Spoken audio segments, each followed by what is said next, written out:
You ask Tiger to solve. This deals with linear equations with one unknown. The final result is x equals 69/8. Let's solve it step by step.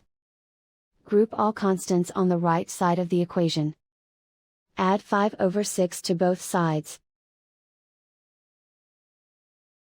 Combine the fractions. Combine the numerators.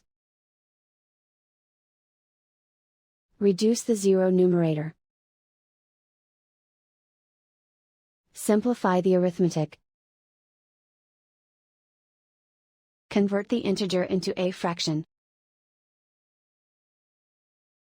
Combine the fractions. Combine the numerators. Isolate the x. Multiply both sides by inverse fraction 9/4. Group like terms. Multiply the coefficients. Simplify the fraction.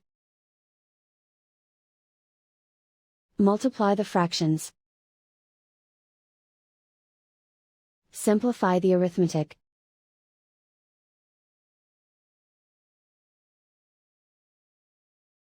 And so the final result is x equals 69/8.